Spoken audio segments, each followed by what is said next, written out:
pour découvrir un nouveau kit avec pas mal de nouveautés dessus.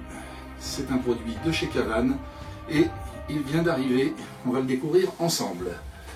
Alors, le plan de travail est prêt à le recevoir, une table pour étaler un petit peu les morceaux. Maintenant, ce qu'il faudrait, c'est qu'il arrive. Alors, 3, 2, 1. Voici notre carton qui vient d'arriver.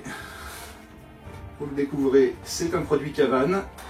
Qu'est-ce que ça peut bien être dans cette grosse boîte? Il suffit de le retourner.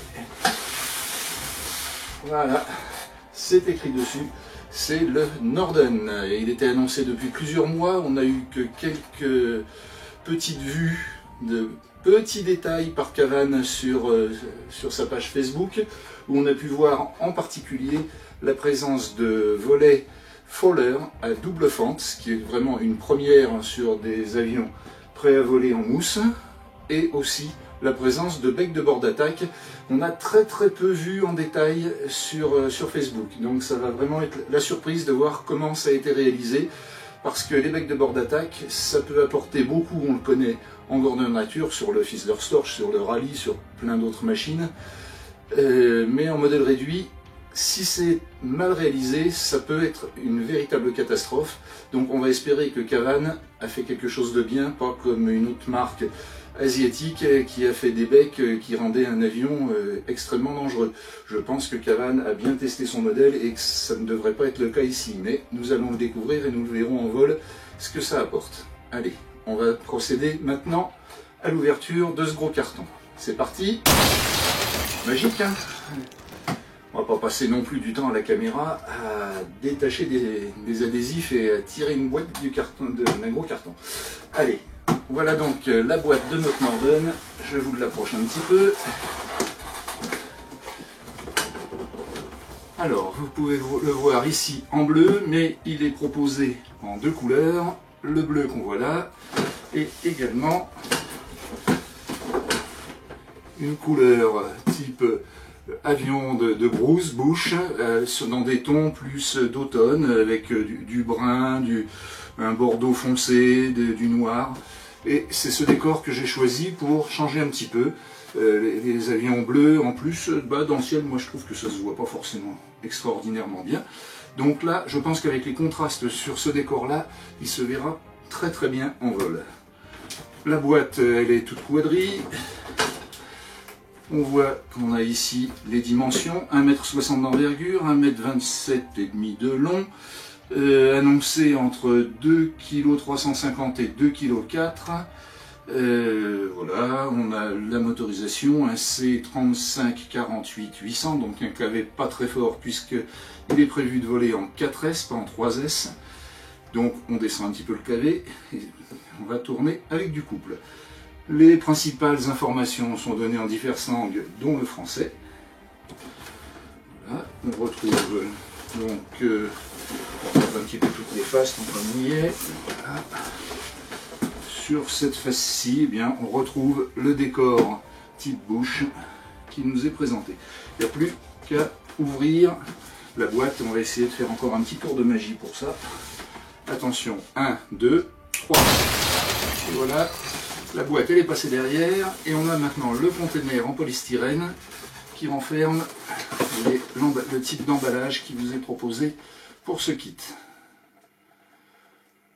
Un gros conteneur en mousse, le fuselage est parfaitement calé, il est emballé, les ailes sont emballées et on va sortir tout ça. Ce qui est à noter, c'est que l'ensemble, je me rapproche un petit peu, l'ensemble des produits qui sont dedans sont emballés individuellement dans des sachets afin que tout ça soit bien protégé pendant les stockages qui peuvent durer parfois plusieurs mois dans les magasins, pendant les transports aux mains si précautionneuses des transporteurs. Voilà comment tout est emballé. Alors on va sortir tout ça. Je sens qu'il y a des curieux qui se disent comment ça rentre dans ma voiture cette affaire là. Je vais vous donner 2-3 infos sur la boîte. La boîte elle fait 1,20 m de long par 33 et par 36 cm. Voilà, pour ceux qui avaient la curiosité de connaître les dimensions de la boîte. Je vous retrouve une fois que tout ça s'est déballé. Là encore, on ne va pas passer des heures à ouvrir les sachets devant la caméra. Voilà, on se retrouve avec notre kit qui a été déballé et on va commencer par un des points les plus importants et qui n'est pas assez regardé à mon avis, la notice. La notice, c'est un petit fascicule, il est rédigé en plusieurs langues. On a de l'anglais, on a de l'allemand, on a du tchèque et on a un langage de quelque part des pays de l'Est que je ne sais pas très bien identifier. Ce qui est sûr, c'est que la notice ici, sur la boîte, on avait un tout petit peu de français. La notice, visiblement, il faudra faire avec l'anglais. Elle n'est pas prévue en français. Quand on regarde cette notice, elle comporte visiblement plusieurs parties. Une qui est dédiée à la programmation du contrôleur, ce qui peut être très utile. Donc, voilà, on a une partie avec le contrôleur. Hop, voilà, là on est devant. Ensuite, on a plutôt une partie dans le centre avec le contenu du kit et l'assemblage de l'avion. C'est fait entièrement en schéma, en illustration, ce qui permet d'éviter d'avoir à faire dans 50 langues. On voit au passage des photos de l'avion réel, puisque le Norden est fabriqué par Zlin Aviation et que c'est donc une semi-maquette qu'on a là d'un avion existant réellement. Ensuite, on retrouve la même chose, mais dans les autres langues.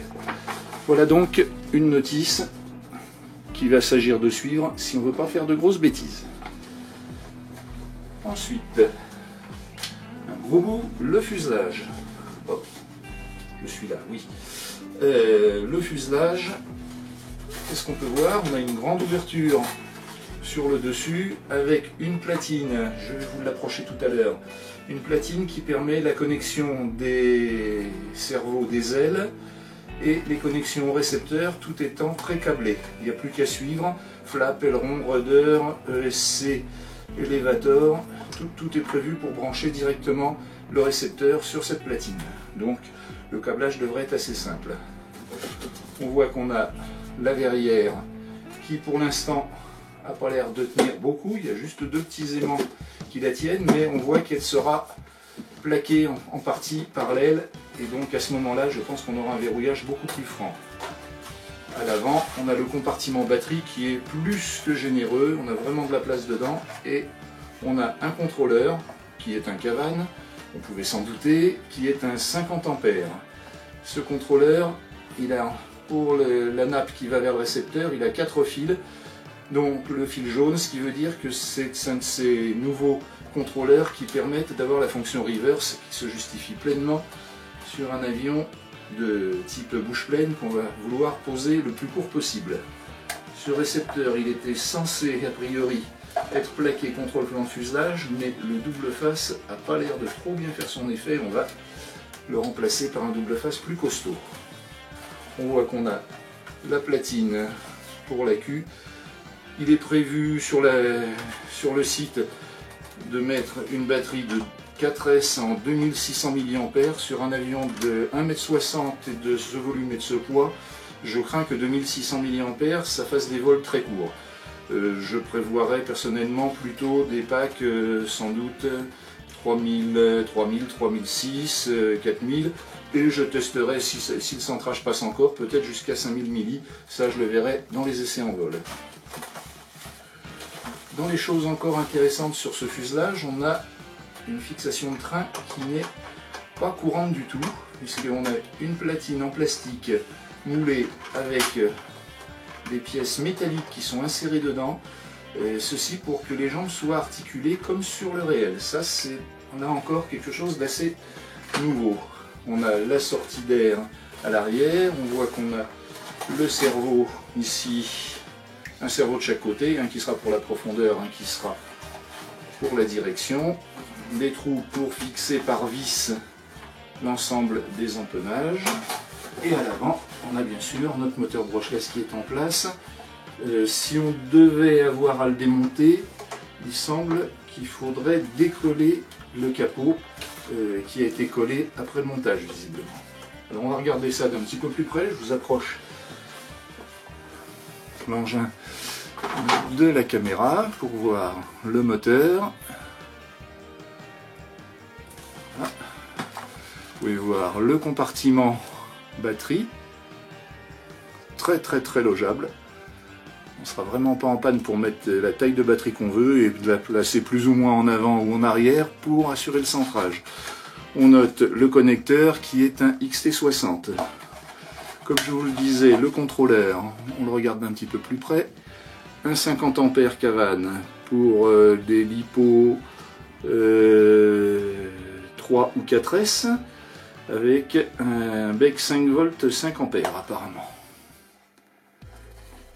Du moins si on croit ce qui est écrit dessus. Vous notez la nappe de fil, il y a 4 fils dont le jaune, ce qui veut dire qu'on a la fonction reverse qui doit être disponible.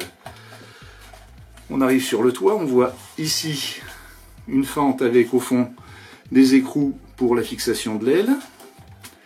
Et puis on arrive ici sur cette zone, ça manque un petit peu de lumière, mais où on voit très bien la platine qui regroupe l'ensemble des fils qui vont aller aux récepteurs qui sont repérés. Pas de cerveau du tout dans cette partie de l'avion. On voit par contre ici à l'arrière les 2 fils qui partent vers les cerveaux des empennages.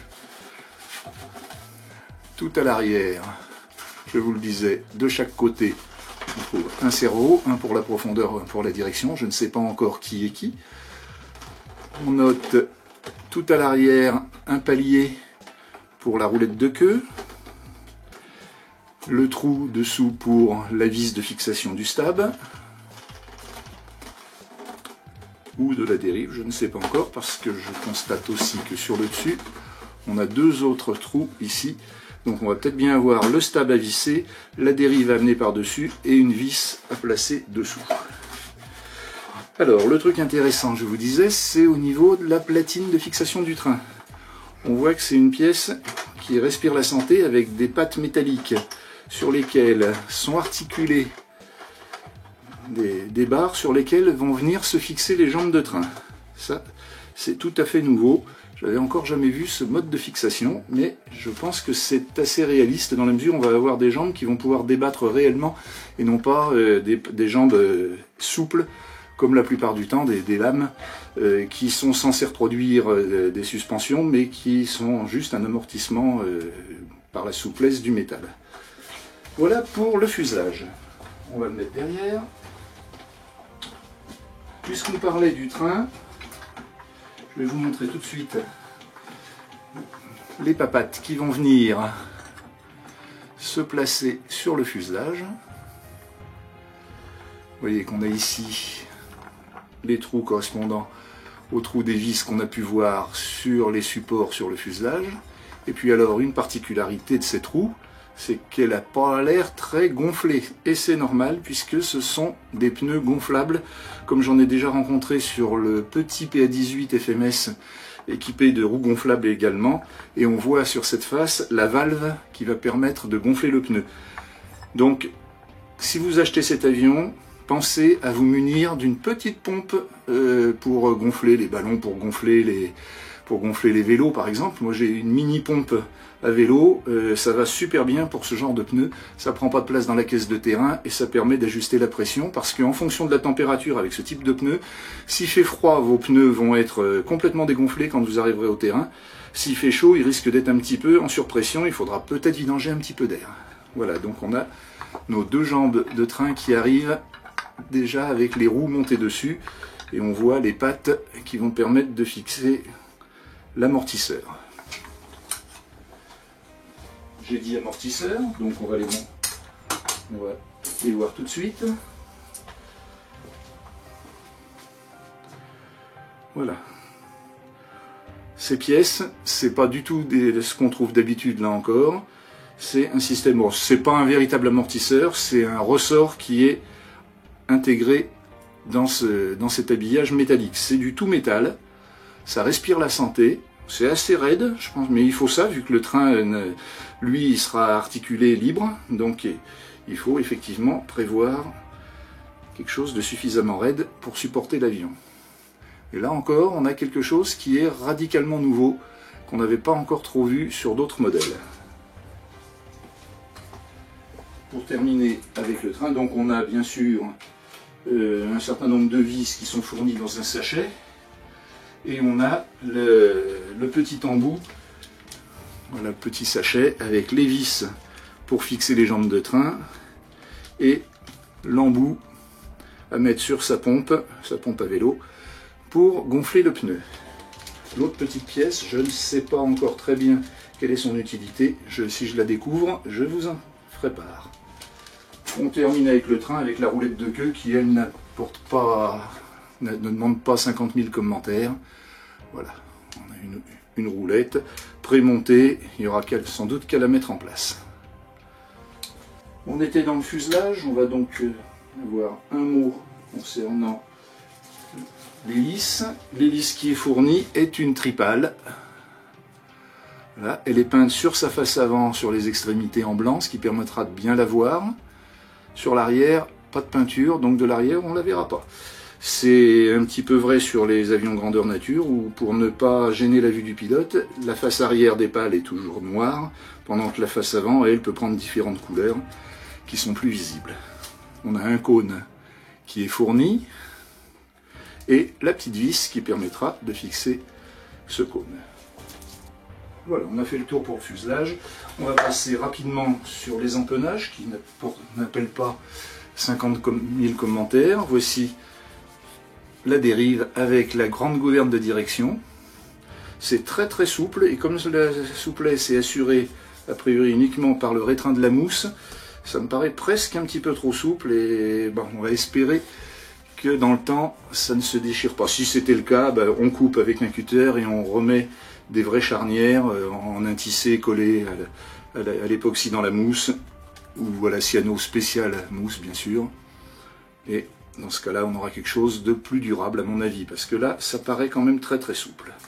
On note que le guignol est déjà en place, avec là encore de quoi passer la roulette de queue. À la base de la dérive, une pièce moulée pour reprendre la vis de fixation de cette dérive.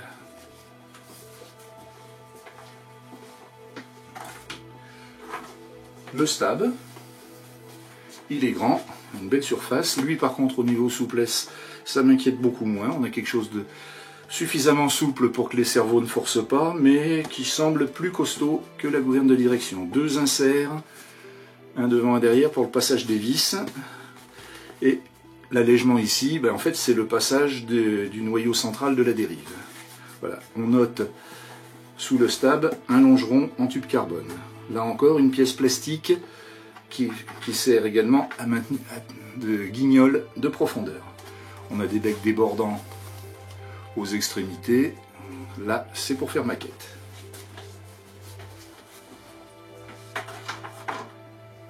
La bulle, on l'a vu. Maintenant, on va passer au gros morceau, à savoir les ailes. C'est elles qui méritent toute notre attention. C'est elles qui m'ont fait avoir envie d'avoir ce modèle, parce qu'elles amènent quelque chose qu'on n'a encore jamais vu en modèle réduit, prêt à voler, tout au moins. Si on les regarde comme ça sur le dessus, il n'y a pas grand chose qui interpelle. Bon, c'est propre, on a un état de surface qui est bien lisse, pas de picot de démoulage. Sur l'emplanture, on voit qu'on a le réceptacle pour une pièce en plastique. Cette pièce qui va venir s'installer et qui va permettre de verrouiller les ailes. Ça, c'est encore du très classique, voilà, ça s'emboîte, rien de très particulier. On passe au saumon, on constate qu'on a de l'éclairage avec de LED. C'est-à-dire qu'on va avoir à la fois le strobe blanc et le feu de position vert d'un côté, rouge de l'autre. Maintenant, on passe à l'intrado. Et là, il y a de la plomberie carrément. C'est impressionnant, j'ai rarement vu sur un Ready to Fly autant de bricoles sous une aile. Alors, pourquoi? Parce qu'on a des volets qui sont scindés en deux parties. Ce sont de véritables volets Fowler qui ouvrent deux fentes. Ce sont des volets à double fente. On a l'aileron qui a assez peu d'envergure, mais une forte corde pour quand même avoir de l'efficacité. Et puis on voit qu'il y a tout un système de tringles intégré dans l'aile avec quelque chose de particulier, c'est le bord d'attaque qui va être un véritable bec qui va sortir, qui va avancer tout en se braquant. Alors ça, je vais essayer de vous montrer ça de beaucoup plus près. Voilà. Donc vous voyez qu'il y a vraiment de la mécanique. On a le cerveau ici qui permet d'actionner l'ensemble des volets à double fente et aussi les becs. Mais les becs, ils font la totalité de l'envergure. Vous voyez, le bec, c'est toute cette partie verte ici. Ça fait toute l'envergure, et si on poussait en un seul point, il est bien évident que ça sortirait pas droit. Cavannes a donc visiblement trouvé une belle solution, à savoir que le cerveau attaque un poussoir sur le bec, sur le premier tiers à peu près de l'envergure, mais qu'on a un système de renvoi par une barre de torsion qui actionne un second poussoir qui va pousser aux 2 tiers, c'est-à-dire qu'on va avoir une poussée qui va être symétrique sur le bec, et donc il a toutes les chances de sortir tout à fait correctement. Le volet, eh ben, on voit qu'on a vraiment des potences décalées qui vont faire une géométrie de sortie du volet qu'on a, comme je vous le disais, jamais vu. Alors je vais bouger manuellement mon cerveau et on regarde ce qui se passe. Regardez ça. C'est assez génial quand même. On a la double fente qui s'ouvre et à l'avant, on a le bec